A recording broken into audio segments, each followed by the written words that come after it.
Now this one is not a person.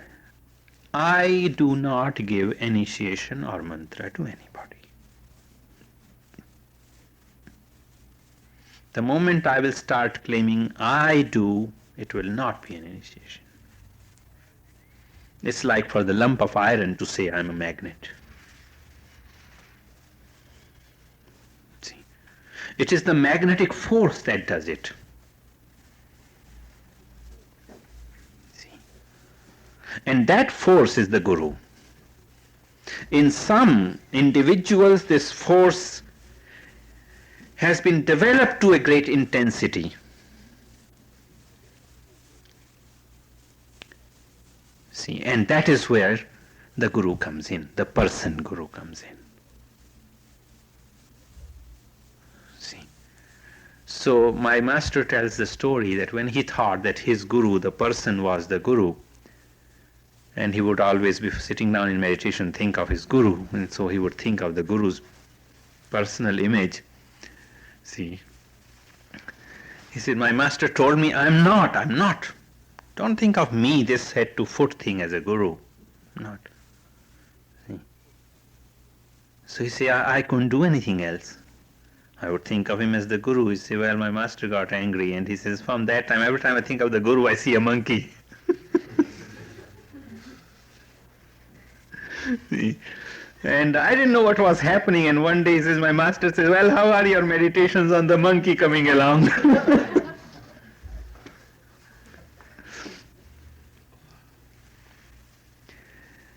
So this is one and the only secret of the yoga science.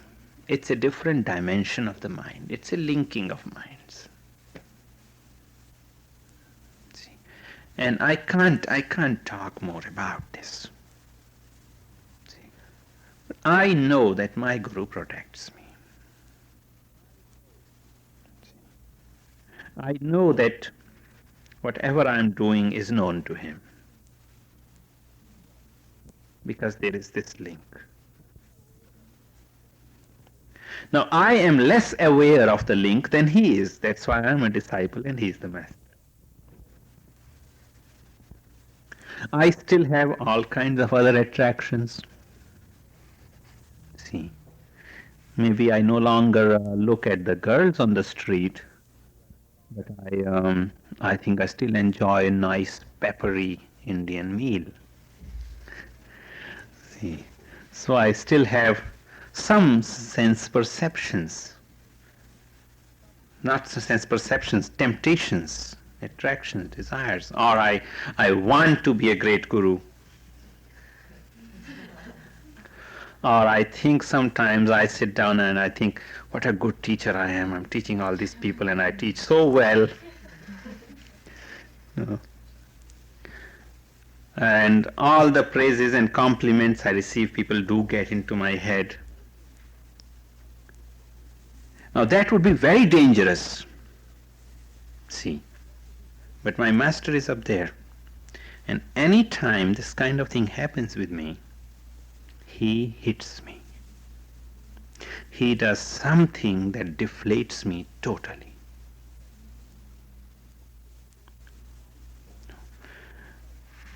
I don't recall him saying a word of praise for all my work to this day. It's very frustrating sometimes. Every time I do something well and nice, I go to him expecting a pat on the back, and what I get is a slap. He raises you and he says, rise, no pride.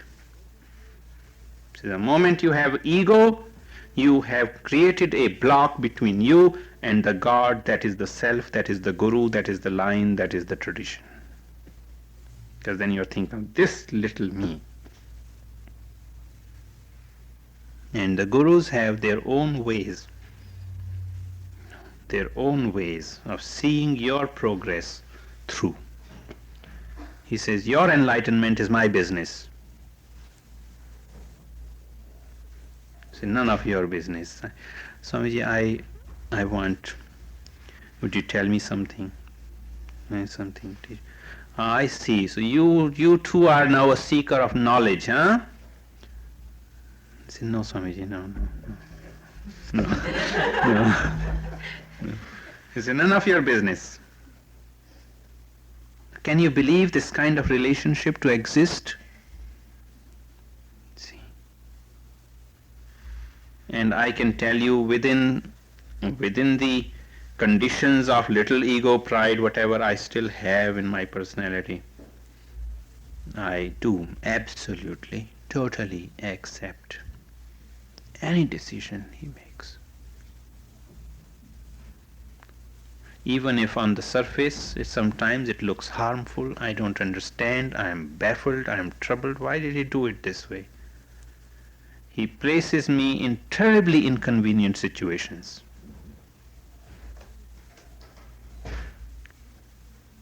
Really, I'm telling you, you would run away. An ordinary person cannot stay under the Guru. He wants to be accepted as a disciple, but you can't stay under my Guru. You will run 1,000 miles. Because this continuous surgery on your ego you can't take. And he doesn't do that by saying directly anything to me. He places me in situations.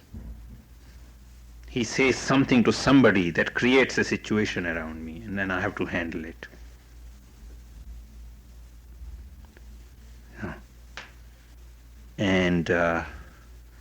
But he never places me, a guru will never place a disciple in a situation that he cannot handle. But he has to handle it with the maximum of his capacity. So he brings me to my limits. And that's how he trains me to rise, to elevate myself. No laziness allowed. No laziness of mind allowed. And that is what is known as teaching. Not this lecturing, this is nothing.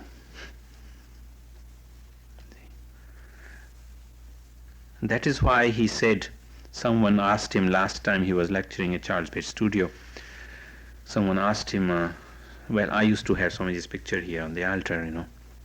That's a tradition in India. Keep it. Somebody asked him, Swamiji, do you permit the worship of your picture? And he said, no one understands this. There are only 4 people in the United States who understand what it's all about. He came here and he told me to remove the picture. He said, nobody understands this relationship, this thing. This was not for the public. I gave it to you.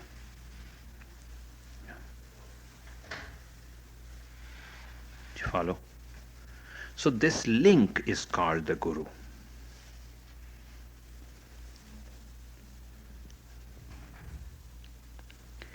I can speak more about it. So wherever the force field, life and consciousness that is God is developed to a high intensity, that is Guru. That field envelopes others. Wherever he will go, if he goes in a desert, scorpions will follow him. See, whether he lands in America or he lands in Russia, and knowing the situation, he knows how to gather the people, and whom to gather, whom not to gather. Because when he reaches that highest point, he is interested in working only with those who have reached the stage where they can benefit from him. The job of guiding 1,000 other people is for others.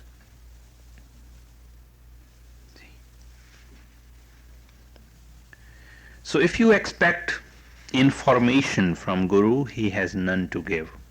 He may have the highest degrees, he may be an illiterate. But that is not part of Guru-disciple relationship.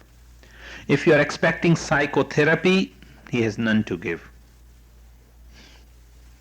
If you are expecting him to make daily decisions of all 10,000 people, that is also not the way. Meditate and serve, 2 things. By these two things you will be noticed and brought closer. Meditate and serve.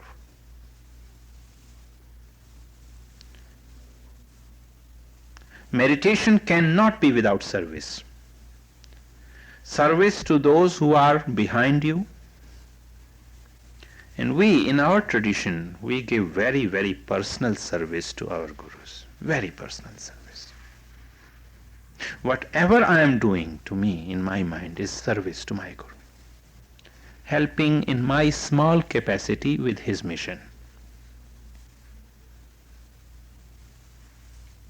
Because I am told to do this, I am doing this. If instead I was told to go and drive a bus for the city's transport for 2 years, I would do that. So heighten your meditation and serve. Two ways by which you will be noticed by the Guru Spirit. And then the Guru has no alternative. He can't help but turn towards you. Anytime I get this kind of hit and I get deflated and so on and so forth, I sit down and I increase my meditation. Then I get a very nice phone call. No words are spoken about the situation. No words. The next thing Guru teaches is to enable you to understand him. That is the stage I am now in. To understand his communication, which is not given as a direct order. You have to develop your sensitivity. Yes. When you talk about serving, now you're talking about serving out of a sense of charity and not superiority. Right. A lot of people serve out of Right. I mean serving, helping, working in whatever way, wherever you feel that need is present, fulfilling that need, seeking nothing in return. And silent service, asking nothing in return. And sooner or later, if your meditation and your service both grow, then you will be noticed and you will be given further guidance. See. Service may be teaching others on the Guru's behalf. It may just be sweeping corridors of a place. Could be anything. And there is a third thing. Work constantly on purifying your life. Purifying your life. Unnecessary dross, unnecessary involvements, unnecessary jealousies. No. Constantly painful, irritated, frustrated thinking. Love. Love and purify your life. By these three things the Guru notices you. I have a class and I have an executive meeting. And I haven't said anything what is a Swami. Yes, Margaret. I was just, I suppose it's okay at the stage that I am in, but I think I would see it in terms of a duality, of a difficulty in identifying, for example, for me, the spirit of the Guru, and the spirit of the Guru, and certainly in seeing both of them together. And I suppose that's the whole time that's what happens, right? All right, again, after a while you remove that lump of iron from the magnet and put it alone by itself. Whose magnetism is it? You took an ordinary lump of iron, you placed it together with a magnet. After a while you remove this old lump of iron, put it away somewhere else. It is a magnet. Whose is this magnetism? To whom does this magnetism belong?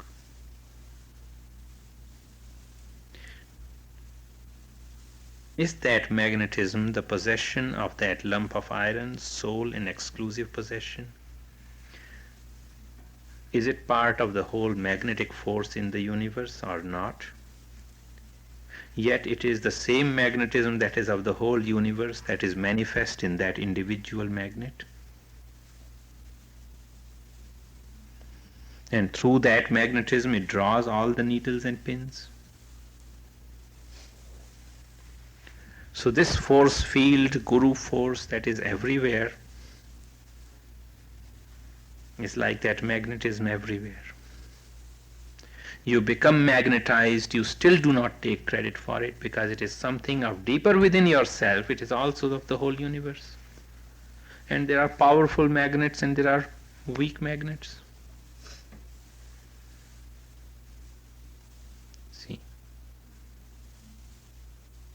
One thing you will notice about a guru is that he creates with very little effort. If you have to pick up each one of those pins and needles by hand, it takes you some time and effort. But a magnet just sweeps it and picks it up. See. Where the guru stands, he creates. People don't know where it came from, how it developed, what happened. It certainly is there.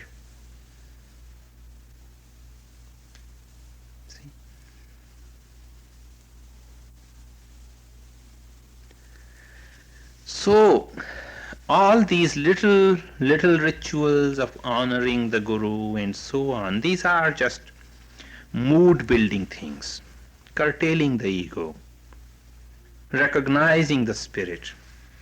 See, we greet many lot of people in the beginning of this temple. We used to all do this, but we don't say. But it's just an example. We greet each other like this here sometimes. So all the love of my heart, all the power of action in my hands, all the thought in my head, I give to you as a flower. I worship the God within you. This cutting down on humility, bow before every man, for you do not know in what guise God will appear before you. Bow before everyone.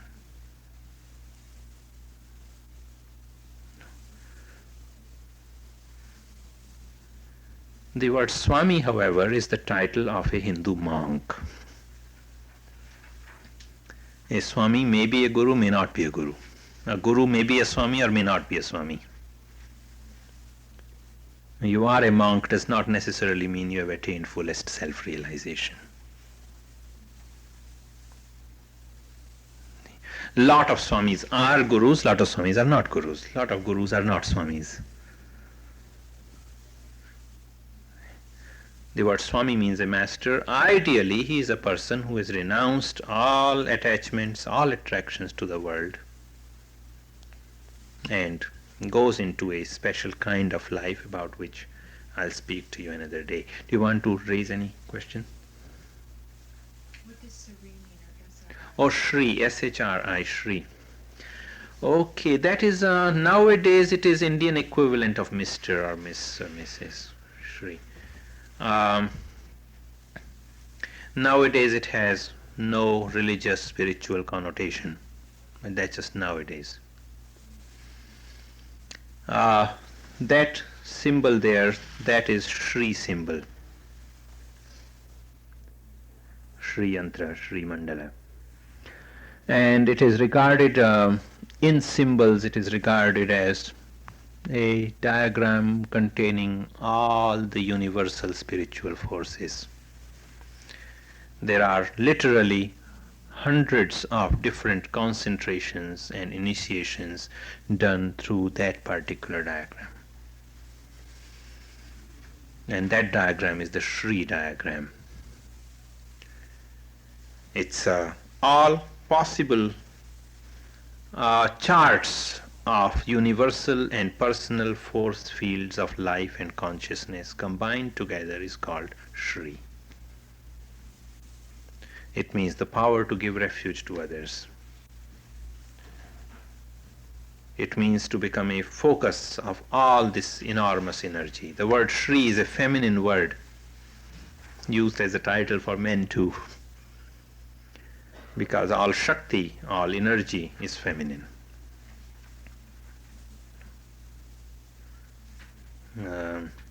But most people who use the word Shri nowadays just use it as a formality, like you use Mr. or Mrs. or Miss.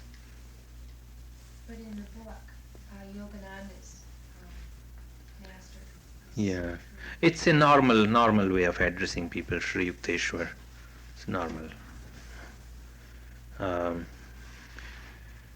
It's common. You write a letter. You write the word Shri for men or Srimati for women, and for women again another title after their name is Devi, which means deity or goddess. Like if an Indian from India writes to my wife, he writes on an envelope Shri Lalita Devi Arya. A woman is addressed with the word Devi, divinity, deity, or goddess. And similarly the word Shri. These are nowadays just simple formalities of address in the culture, but they have historically great significance. Maybe there are 10 people in the whole of India who understands even this meaning of the word Shri I've given you. Just as if I ask you from where does the word Mr. come, you won't be able to tell me.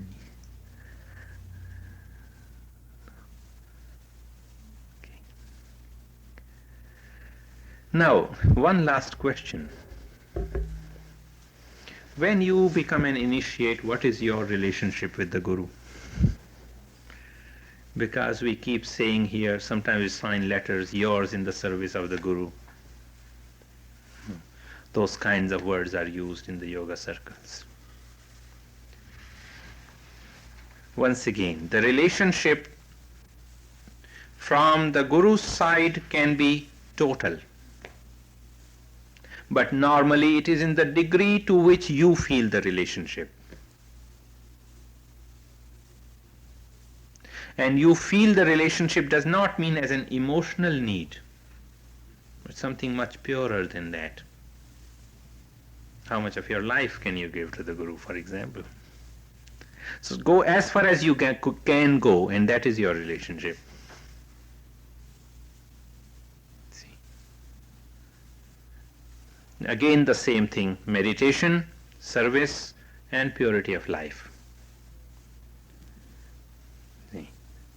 The farther you go in that, the more your relationship develops. Come closer. I would like to see a lot more people come closer, but I don't always see them come closer.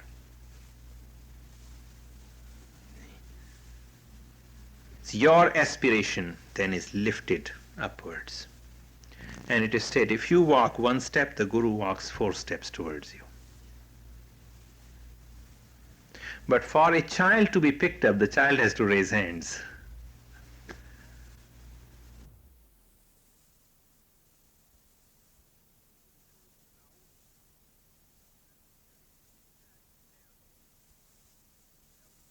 Region is the Guru planet. Okay. That's okay. Close your eyes.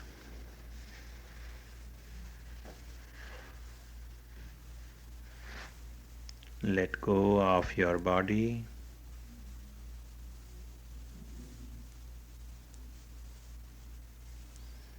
In 3 breaths, relax every part of you.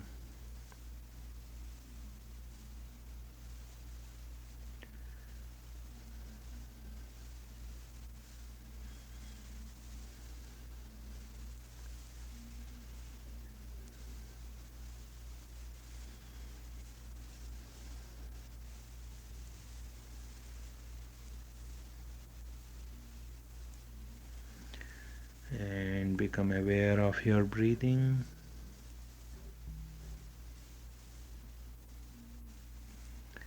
Exhale your mantram and inhale your mantram. Sit as long as you wish, and I'll see you again.